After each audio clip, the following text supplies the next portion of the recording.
Setiap orang yang keluar dari rumah, berjalan menuju tempat kajian ilmu, maka setiap langkahnya itu akan Allah ganjar 100 kebaikan.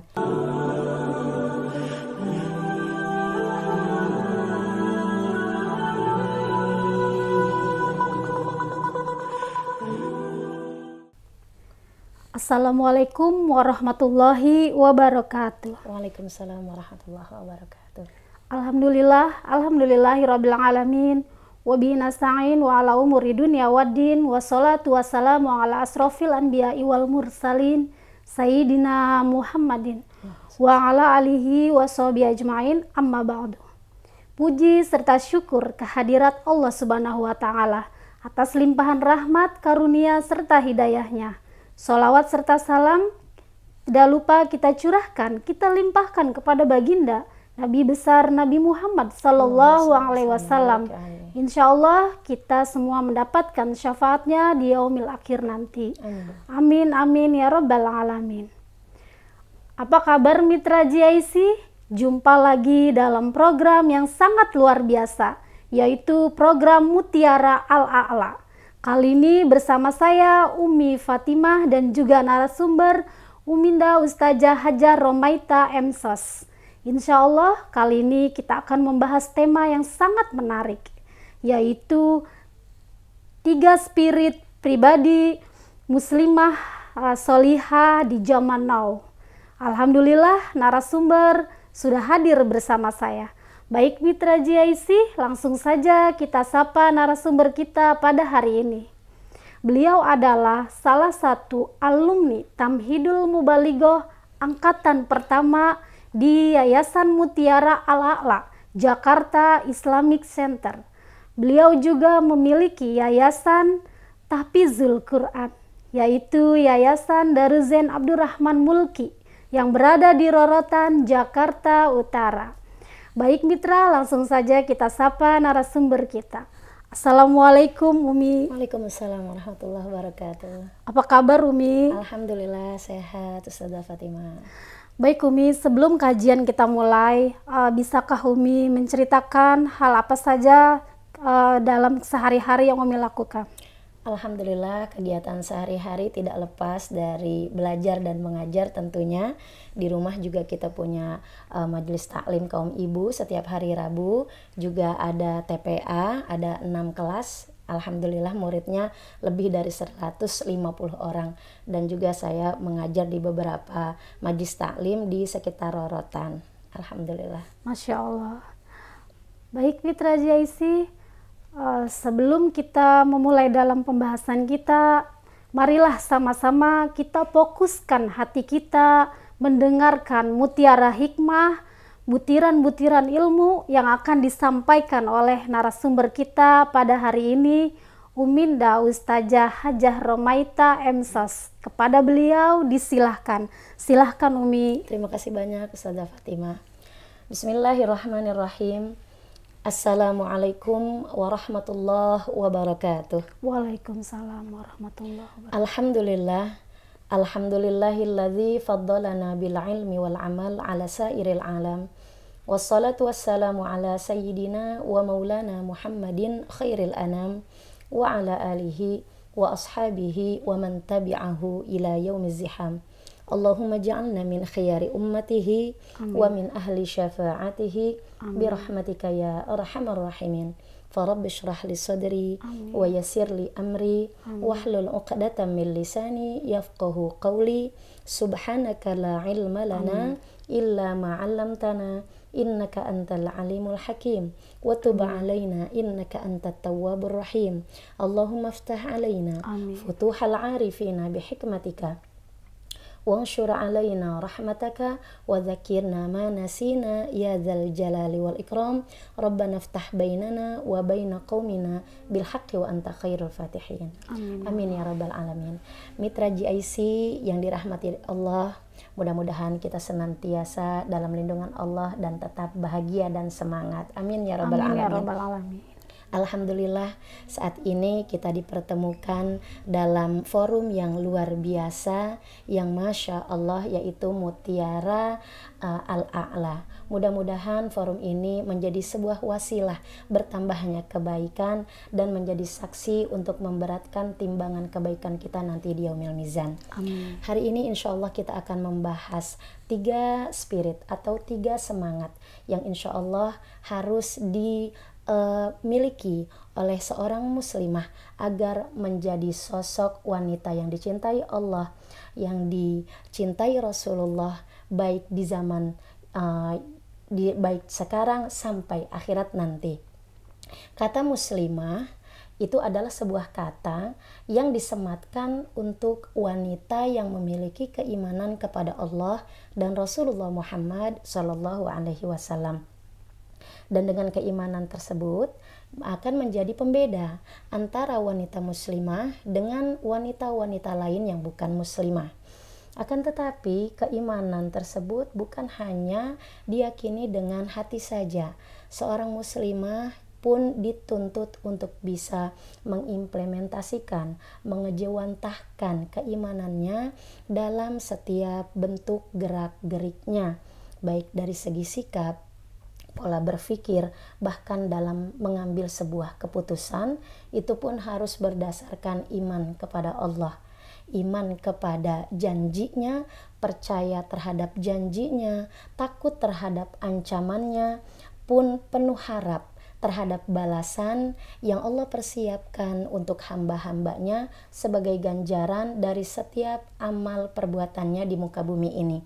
Allah mempersiapkan surga bagi hambanya yang soleh, pun Allah mempersiapkan neraka bagi hambanya yang ingkar kepadanya. Selain itu, seorang muslimah bukan hanya bagi muslimah saja, pun bagi seorang muslim dituntut untuk menjalankan kehidupannya sesuai dengan syariat, bimbingan dari Rasulullah Shallallahu Alaihi Wasallam, sebagaimana yang telah beliau contohkan di dalam hadis-hadisnya. Salah satu misi Rasulullah Shallallahu Alaihi Wasallam diutus ke muka bumi ini sebagai Rasul adalah untuk mengangkat harkat martabat seorang wanita. Wanita yang dulu hanya dipandang sebelah mata, bahkan hanya dianggap sebagai pemuas nafsu belaka, bahkan bisa dijual beli, diwariskan layaknya benda mati. Namun kehadiran Rasulullah Shallallahu Alaihi Wasallam dengan syariat yang dibawanya dapat mengangkat harkat derajat wanita menjadi sosok yang istimewa, mendapatkan keistimewaan. Bahkan Rasulullah katakan, al-jannatu tahta aqdamil ummahat, surga itu ada di telapak kaki ibu. Maka anugerah yang luar biasa ini wajib kiranya kita sebagai seorang muslimah untuk bisa menjaga dengan cara terus berupaya beramal soleh, tidak ingkar kepada Allah, senantiasa menghidupkan sunnah-sunnah Rasulullah agar kita tidak mencoreng predikat muslimah yang telah Allah anugerahkan kepada kita sebagai hadiah yang luar biasa bagi kaum Hawa.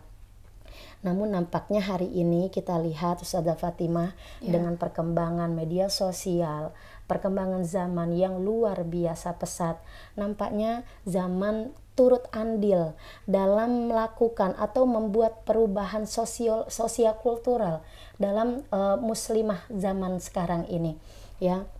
Banyak muslimah yang kita lihat kayaknya Islam tuh hanya KTP aja gitu, ya, tidak bisa menjalankan Islamnya secara kafah. Contoh kecil saja seperti jilbab, ya. Masih banyak kawan-kawan muslimah kita yang hanya memakai jilbab mungkin hanya di kajian-kajian, atau anak-anak kita ya hanya memakai jilbab di sekolah saja atau di kampus saja, atau yang dewasa mungkin pas umroh atau haji aja Ustazah. Tapi lepas dari sekolah, lepas dari kampus, kemudian dia lepas. Ini cukup sangat amat disayangkan.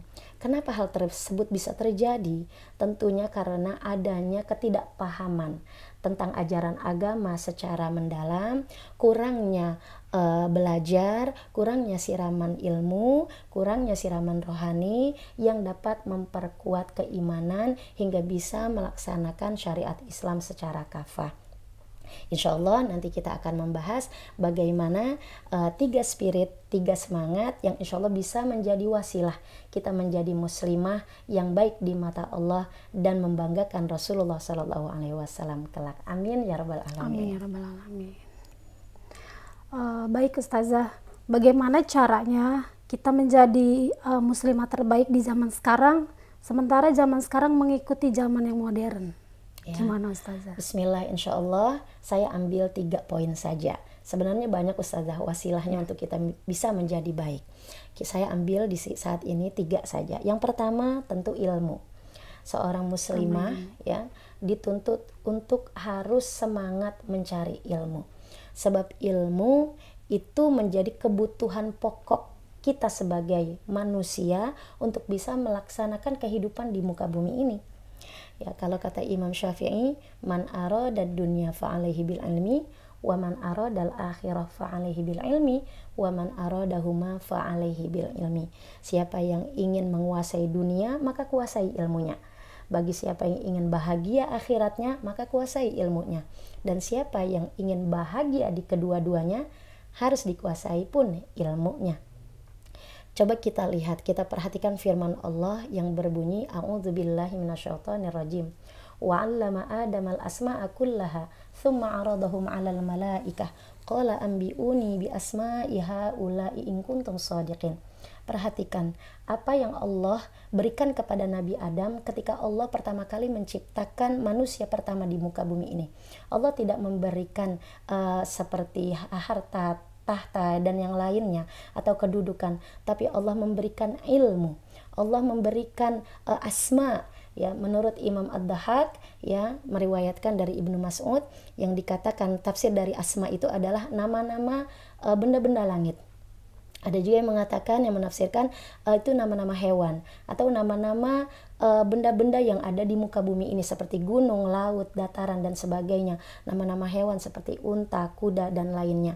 Tentu ilmu menjadi pokok bagi kita untuk menjalankan kehidupan ini. Tentu orang yang ingin berdagang aja untuk sukses harus tahu ilmunya. Pun kita ibu-ibu biar disayang sama suami gitu ya Bu ya, harus tahu ilmunya dandan, harus tahu ilmunya masak gitu kan, harus tahu ilmunya mengurus anak. Maka dengan begitu ya keluarga kita akan menjadi keluarga yang sakinah, mawaddah, warahmah insya Allah, dan dicintai oleh suami kita pastinya. Itu karena apa? Karena ilmu. Jadi yang pertama harusnya ilmu yang menjadi semangat utama bagi seorang muslimah. Sebab dengan ilmu, pokoknya ilmu agama. Karena ilmu agama nanti yang akan menjadikan kualitas ibadah kita menjadi bernilai di mata Allah. Ilmu juga yang nantinya akan menjadikan hati kita bersih. Dari bersihnya hati akan terpancar akhlak yang baik. Mudah-mudahan dengan ilmu, dengan semangat menuntut ilmu, ya menjadikan muslimah, menjadikan kita menjadi pribadi yang lebih baik lagi dari hari ke harinya. Karena Masya Allah yang namanya orang menuntut ilmu, ya yang Nabi katakan, mamasya ila halaqati alimin kana lahu bikulli khutwatin mi'atu hasanatin. Setiap orang yang keluar dari rumah, berjalan menuju tempat kajian ilmu, maka setiap langkahnya itu akan Allah ganjar 100 kebaikan. Fa idza jalasa 'indahu wastama'a ma yaqulu kana lahu bikulli kalimatin hasanatan.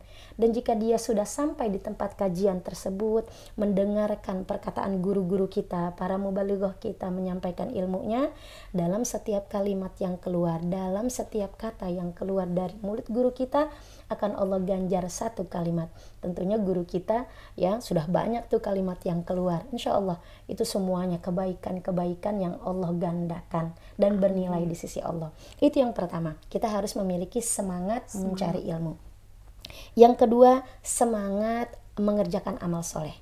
Allah berfirman di dalam surat An-Nisa ayat 124, A'udzubillahi minasyaitonirrajim, wa may ya'mal minassolihati min dzakarin aw untha wa huwa mu'min. Siapa orang yang melakukan perbuatan soleh asalkan dia beriman. Jadi syaratnya harus iman dulu nih Ustazah. Ya. Jadi kita nggak bisa ya, baik itu laki-laki atau perempuan beramal soleh, faulaika yadkhulunal jannah wala yudlamuna nakira. Maka dia akan masuk ke dalam surga dan tidak akan disakiti atau tidak disiksa atau tidak dibiarkannya sengsara sedikit pun. Itu adalah janji Allah. Di dalam surat An-Nahl juga Allah berfirman, man amila sholihan min dzakarin aw untha wa huwa mu'min. Lagi-lagi kata kuncinya adalah mukmin, ya. Maka dikatakan iman itu adalah hadiah terindah karena itu menjadi golden ticket, Ustazah. Golden ticket kita untuk bisa selamat dunia, juga selamat di akhirat, dan insya Allah pasti akan masuk surga. Amin ya rabbal alamin. Man amila sholihan min dzakarin aw untha wa huwa mu'minun falanuhyiyannahu hayatan thayyibah. Maka akan Allah berikan kehidupan yang baik, kehidupan yang layak, kehidupan yang nyaman. Berkat apa? Semangat dia beramal soleh. Amin. Wala najziyannahum ajrahum bi ahsani ma kanu ya'malun. Dan akan kami berikan ganjaran sebaik-baik ganjaran sebagai balasan dari apa yang sudah dilakukannya. Saudara Fatimah, kalau kita berbicara amal soleh, saya jadi ingat nih apa yang pernah dikatakan oleh guru saya, yaitu Kiai Haji Profesor Dr. Almarhum Kiai Haji Mubarak. Beliau adalah salah satu dosen di Universitas Islam Asy-Syafi'iyah. Beliau katakan yang disebut dengan amal soleh itu adalah kerja proporsional, kerja proporsional, dan kerja profesional. Kerja sesuai porsi dan kerja sesuai profesi. Gitu. Jadi gini, contohnya seperti ini. Bayangkan seorang chef, ya, juru masak, kalau dia menerima order atau pesanan jahitan, kira-kira akan berhasil nggak nih? Bisa nggak dia buat baju yang bagus? Kayaknya nggak mungkin, karena pastinya memang bukan berantakan. profesinya, karena bukan takaran kebisaannya dia. Ya, seorang juru masak ya ahli di bidang masak, seorang tukang jahit ya ahli di bidang busana. Maka yang disebut dengan amal soleh harus kerjanya sesuai dengan keahlian dan sesuai dengan proporsi atau kadar. Dengan begitu, maka yang keluar adalah kemaslahatan, bukan mafsadah. Ya, jadi kalau ada orang berbuat baik kepada kita, kita balas kebaikan, itu wajar, Ustazah. Ya. Kalau ada orang berbuat zolim kepada kita, kalau orang berbuat jahat kepada kita kemudian kita balas kejahatan, itu namanya dendam. Tapi kalau ada orang berbuat baik kepada kita, kemudian kita balas kejahatan, itu kita zolim. Tapi kalau ada orang zolim berbuat jahat kepada kita, orang berbuat jahat kepada kita, kemudian kita balas dengan kebaikan, namanya itu disebut cinta, amal soleh. Karena setiap orang yang memiliki semangat beramal soleh, dia tidak mengharapkan balasan dari orang. Ya, in ajriya illa 'alallah. Ya, kita berharap hanya Allah lah yang memberikan ganjaran kepada kita. Itu yang kedua, memiliki semangat beramal soleh. Dan yang ketiga, memiliki semangat adaptif. Jadi dia bisa tuh beradaptasi dengan kondisi yang baru. Kita lihat ya sekarang pesatnya perkembangan sosial media. Dulu kita tahu ada kajian itu paling dari speaker ya Ustazah ya, dari speaker musolah gitu, atau paling bantar tuh dari baliho-baliho ya yang ditampang di pinggir-pinggir jalan. Biasanya dulu saya ingat tuh waktu kecil ada Kiai Haji Zainuddin MZ almarhum itu di kampung saya, itu kita tahu dari baliho yang besar-besar itu. Tapi sekarang Masya Allah perkembangan zaman luar biasa pesat, kita mau tahu ilmu pengetahuan hanya lewat dari gadget kita. Bahkan kita nggak perlu keluar negeri untuk tahu ya keunikan, ya keanekaragaman hayati atau ke kulinernya dari suatu negara. Nggak perlu kita terbang gitu ya, misalnya ke Turki atau ke Eropa yang lainnya. Cukup kita jalan-jalan virtual aja itu udah bisa. Dan itu semua adalah fasilitas zaman. Dan jangan sampai dengan fasilitas zaman yang begitu mudah akhirnya membuat kita terlena dan kita terjerumus kepada kelalaian, lupa terhadap tugas kita sebagai seorang muslim yang taat kepada Allah, yang menjaga hak-haknya Rasulullah, ya, yang menjaga syariatnya Allah, terus berjalan di koridor syariat sesuai dengan tuntunan Rasulullah SAW. Jadi harus bersifat adaptif. Dan untuk bersifat adaptif ini saya kalau boleh kasih poin ya. Saya ingat juga nih, lagi-lagi saya selalu ingat perkataan guru-guru saya gitu ya. Saya pernah baca buku dari karangan Dr. Syifa Fauziah, yaitu putri dari almarhum Profesor Dr. Hajah Tuti Alawiyah. Di dalam bukunya beliau mengutip perkataan ibunda Profesor Hajah Tuti Alawiyah yang mengatakan bahwasanya waktu itu harus dibagi menjadi 3 bagian. Sepertiga untuk diri sendiri, sepertiga untuk keluarga, dan sepertiga untuk masyarakat atau umat. Yang pertama, sepertiga untuk diri kita sendiri. Tentu kita harus merecharge diri kita sendiri. Dari seharian kita penuh bekerja gitu, lelah ya, maka harus ada satu momen atau satu ruang atau satu saat yang kita diperuntukkan untuk diri kita sendiri untuk bisa merecharge, merefleksi. Ya, kegiatannya banyak, Ustazah. Ada yang hanya sekedar sederhana, mungkin hanya sekedar baca buku atau jalan-jalan sendiri di sekitar kompleks gitu ya. Atau yang lebih sederhana lagi mungkin hanya cukup bikin Indomie gitu ya, makan sambil nonton TV. Itu bagi seseorang itu udah me time. Dan buat kita mungkin, Ustazah, ke salon gitu ya, mempercantik diri. Kalau yang bisa make up, dia make over sendirian aja tanpa intervensi orang lain, itu cukup gitu ya. Memberikan self reward atau membeli satu barang gitu yang membuat kita jadi wah lebih pede nih, ya itu nggak apa-apa. Sepertiga untuk diri kita sendiri. Apa fungsinya? Biar diri ini perlu recharge, biar lebih happy lagi, biar lebih semangat lagi dalam menjalani kehidupan ini. Itu yang pertama. Yang kedua, sepertiga untuk keluarga tentunya. Sekali-kali kita harus spend waktu ya, kita habiskan waktu untuk keluarga. Kita jalan-jalan, apalagi yang masyhur ya, yang udah di kalangan kita itu biasanya ada arisan keluarga gitu ya. Ya, arisan keluarga itu bisa menjadi salah satu wadah untuk memperkuat anggota keluarga. Dengan begitu saling bertegur sapa, saling tahu kondisi satu sama lain. Nah, itu peruntukan waktu yang kedua, sepertiga untuk keluarga. Dan yang terakhir, sepertiga untuk masyarakat atau umat. Tentu kita ingin menjadi sosok yang Nabi damba-dambakan, yaitu khairun nas anfa'uhum linnas. Sebaik-baik manusia adalah yang bermanfaat untuk orang lain.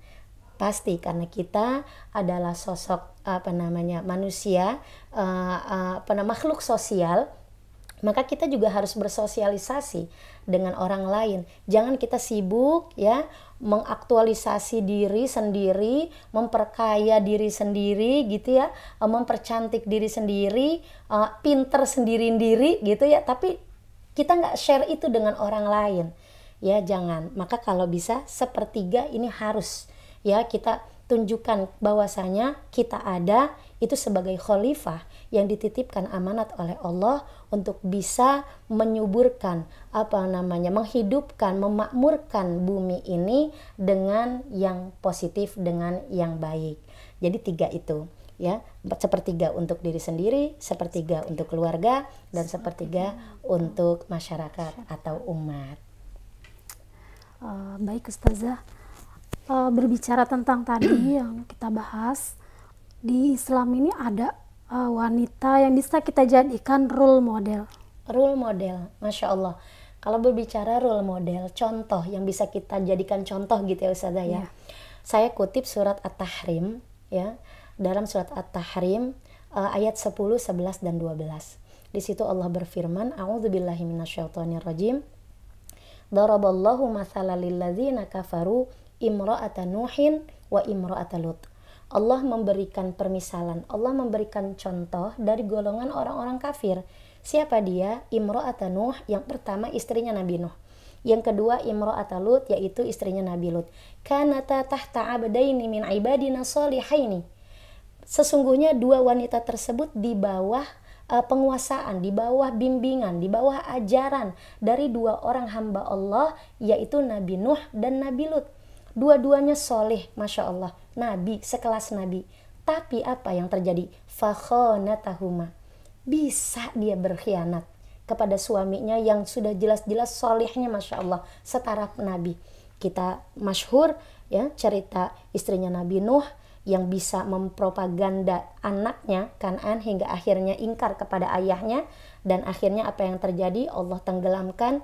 Juga masyhur juga cerita istrinya Nabi Lut ya, ketika menjadi sosok intel gitu ya, ketika malaikat datang ke rumahnya Nabi Lut, disuruh diem aja, ini malah ngomong gitu kan ya ke masyarakat di sekitarnya. Akhirnya apa yang terjadi? Allah azab. Fakhonatahuma falam yugniya anhuma minallahi syai'ah. Suaminya tidak bisa menolong istrinya meskipun istri Nabi. Tapi kalau sudah ingkar kepada Allah, maka janji Allah pasti akan datang. Allah azab dan suaminya tidak bisa menolong. Waqila dukhulan nar ma'ad dakhilin. Dikatakan masuklah ke dalam neraka bersama orang-orang yang masuk di dalamnya. Itu dua sosok dari golongan kafir. Kemudian Allah memberikan juga contoh dari golongan orang mukmin di dalam surat At-Tahrim juga ayat 11 dan 12. Wa daraballahu mathalan lil ladzina amanu imra'ata fir'aun. Allah memberikan permisalan contoh dari golongan orang-orang mukmin, yaitu istrinya Fir'aun. Siapa Ustazah yang kita masyhur, kita kenal, yang kita maklum? Siti Asiyah gitu ya, Siti Asiyah.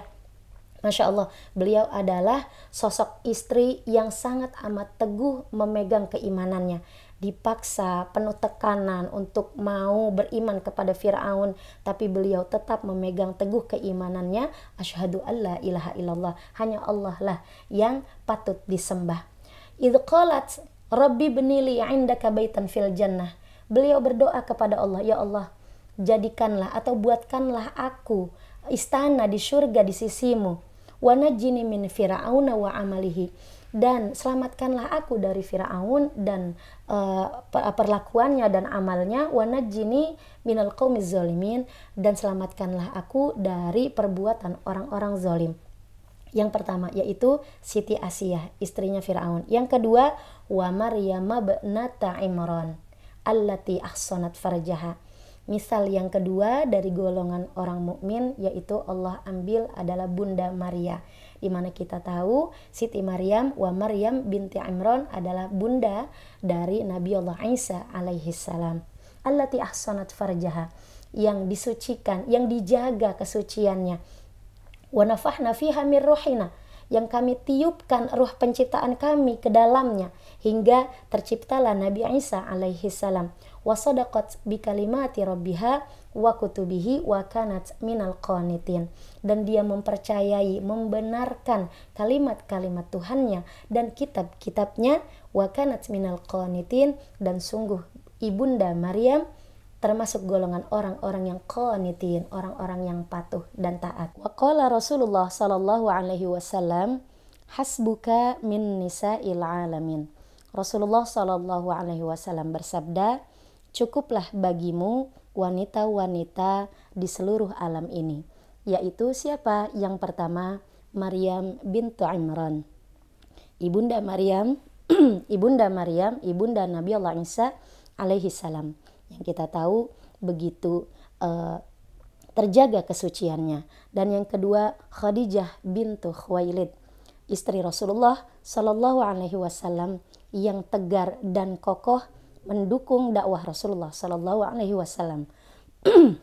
Dan yang ketiga, Fatimah bintu Muhammad, putri Rasulullah sallallahu alaihi wasallam yang terkenal cerdas, lincah, namun tetap bersahaja. Dan yang terakhir, Asiyah imrata Fir'aun. Masya Allah, berarti ada 3 spirit pribadi muslimah solihah yang kita ambil dari pembahasan Ustazah Hajar Romaita kali ini. Yang pertama, menuntut ilmu. Yang kedua, beramal soleh. Lalu yang ketiga, bisa beradaptasi. Alhamdulillah, Mitra JIC, kita baru saja mendengarkan mutiara hikmah, butiran-butiran ilmu yang telah disampaikan oleh Uminda Ustazah Hajar Romaita. Semoga bermanfaat dan kita semua bisa mengamalkannya dalam kehidupan kita sehari-hari.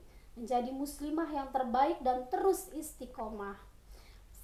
Saatnya saya pamit undur diri. Akhirul kalam. Wabillahi taufik wal hidayah. Wassalamualaikum warahmatullahi wabarakatuh.